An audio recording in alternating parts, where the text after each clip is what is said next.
Okay, I thought while I was at it, I would also do a quick review of the Hornady OneShot Case Lube, just to give some impressions I have of it. I had, for a very long time, been using the Imperial sizing dye wax for all of my resizing. That is, I'll show you here. This stuff right here. It's by Redding. Imperial sizing dye wax. This stuff is actually really good. It works really quite well, but it has some advantages and disadvantages. But really, what I found is that for really heavy duty sizing, like if you're resizing cases, necking up, necking down, in the past I have made some 257 Weatherby brass out of 7mm Remington Magnum brass. And when you're doing that type of an operation, the Imperial sizing dye wax really works well because this stuff, it lubricates extremely well, it covers extremely well, but there are some disadvantages to it. First of all, it's a wax that comes in this little tin, and basically you've got to smear it on every single case, making sure you've got good even coverage, but also making sure that you don't have too much, because if there's too much on there, you're going to wind up getting a lot of dimpled shoulders on your cases from if you full length resize. So because it just creates, there's enough wax in there, and as it squeezes into the die, the wax accumulates at the shoulder, and because it can't be compressed, it pushes in hydraulically, dimpling the shoulders of the case. It also sucks if you're doing a lot of full-length resizing. I recently finished assembling my AR-15. I also recently purchased a Browning BAR Mark II 25-06. It's a Safari. I'll show those to you because they're actually really cool. Beautiful rifle. And here's my AR-15 that I assembled from nothing but a stripped lower receiver. It's a Rock River Arms lower receiver. Finished assembling that myself. So anyway, as a result, I've gone from hand loading for mostly bolt action rifles, where I do mostly just neck sizing, to the semi-automatics, which really require that a person full length resize every single time. I have found I haven't had to use a small base full length sizing die. Regular sizing die works fine, but because especially with the AR-15, I'm going through a lot more ammo with that rifle, and so I am reloading in large batches and applying sizing die lubricant like the Imperial die, one case at a time. It takes a long time. The Hornady OneShot, I read about this. I decided to give it a try. This stuff is actually really good. It works really, really well, but you've got to do it a certain way. What I do is I've got a rag here that I made out of an old towel that had gotten kind of ratty. The wife was not very happy when I cut it up, but when I reminded her that it had a hole in it that you could put your fist through, she was, less upset. But anyway, I made this little towel. I can lay the brass out on the towel, side by side with the necks, facing towards me, and then you can just take the sizing die and you can just spray it right across. I don't have any brass that's ready to go right now, but you can spray it right across, and then you just roll the brass about 180 degrees, spray it again, and then you want to wait until it sets up. Now, the directions tell you basically,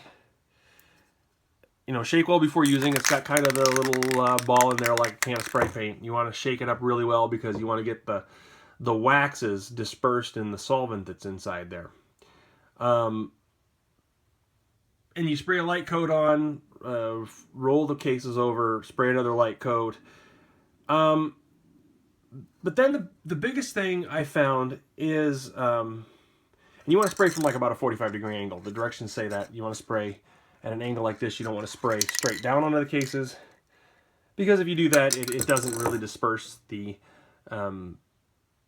lubricant very well. Plus, when you're full-length resizing, unless you're using like a retting die with a carbide button for neck sizing, you want to get a little bit of the lubricant inside the case neck. That makes, you know, the resizing process on the case neck much smoother. And by spraying at about a 45-degree angle and assuring you get good coverage, I usually go like once and then go back. I go like once across the body of the cases and then once again across the shoulders and necks to get good coverage. Then the key is you want to let it sit. Okay, this stuff is like a wax, really, in a solvent suspension. And if you spray this on and then just go ahead and start trying to size, well, it's still wet. Well, that solvent is still hasn't evaporated yet. It doesn't really lubricate very well, and you'll be frustrated. And I made that mistake. I didn't wait long enough. I get in a hurry sometimes, and I was initially frustrated because I was having a hard time with the cases and thought, well, this stuff really doesn't work. But then as I went along, of course, by the time I started getting into the later cases, you know, as I was going along, they had a chance to set up. The solvent had evaporated, and it leaves basically a very thin layer of wax on the case, and that provides lubrication. Once it has a chance to set up, it actually is a very good lubricant. It's basically every bit as good as the Imperial sizing dye for light to medium duty operations. Again, I wouldn't use it for really heavy duty like case resizing for, you know, forming cases, like necking down, or, you know, converting a case like a 7mm Rem mag into a 257 Weatherby mag. I wouldn't use it for that, but for normal full-length resizing, this stuff is fantastic. Just make sure you give it a chance to... It takes about, depending on the ambient temperature, I like to give it 3 to 5 minutes to set up. Or, you know, just blow on it a little bit. If you've got an air compressor, blow some air across it or whatever. The other thing this says here on the back of the label that I noticed is it says it doesn't contaminate, won't contaminate powder or primers. Sorry, that's my lab. She's in need of attention. Lucy, go lay down. Anyway, it says won't contaminate powder or primers. Evenly distributes lubricant over the entire case. Won't creep or migrate. That's actually really true. As far as contaminating powder or primers, I haven't had any problems with it, but I generally tumble my brass after I use this stuff because I don't like it. I don't like reloading greasy brass because it does feel greasy. It says eliminates the greasy mess usually associated with resizing cases, but that's not exactly true. I mean, it's not as greasy as some of the other lubricants, but it is still kind of greasy. It does definitely make case sizing easier. But it also says it prevents tarnish, which reduces drag on the case extraction and helps prevent scoring, scratching, damage, and minimizes jamming problems in semi-automatic firearms. Now, that says to me apparently that they intend for this stuff to remain on the cases after you've resized them and loaded them, that they don't really think that you need to clean it off. That is probably a personal preference. However, I tried that myself, and what I discovered was that if you shoot these, and if you shoot loaded cartridges that still have this stuff on the cartridge case through a semi-automatic firearm, it is very dirty. What happens is that lubricant kind of scorches and burns a little bit. It creates kind of like a channel where, rather than having the case expand firmly against the inside of the chamber and seal the chamber up really well, it allows more blowback to get by along the sides of the case, and the case has basically come out really dirty, and the wax itself kind of blackens, and the case has come out filthy. Does it improve function?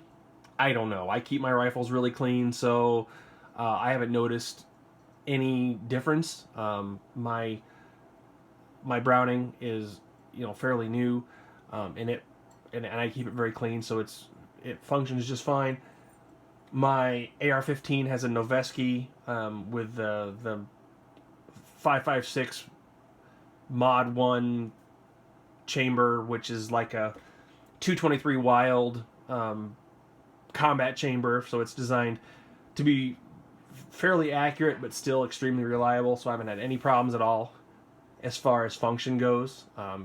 Everything's been 100% reliable. So I don't know if it is really benefiting anything that much. What it does do is it makes your brass absolutely filthy. It's got like this layer of blackened scum that's about twice as bad as it would be if you don't have that layer on there. So what I've decided to do from now on is I go ahead, after I'm done resizing, I throw the cases back in the tumbler and tumble them to clean off all of that wax, so that they're basically just clean, polished brass, and that works just fine, and it's a lot less messy. This stuff also works really good too for the 5.56 brass, that when you have to swage primer pockets. I use an RCBS primer pocket swager die in my press over here, and this you can lubricate the primer pockets, which makes the process a lot easier without putting too much lubrication on there. You don't create like hydraulic problems, but it definitely makes primer pocket swaging of military 5.56 brass quite a bit easier. So I really highly recommend this stuff. It actually works really well. I was a little skeptical, but I picked it up because it was on sale. I had read a couple of good reviews about it online, but I found, you know, that in my experience, it actually has been a really, really good sizing day lube. So I would suggest that if you're looking for something that you can lubricate a lot of brass in bulk, in batches, this stuff is good to go. So, all right, that's it. Thanks. Bye.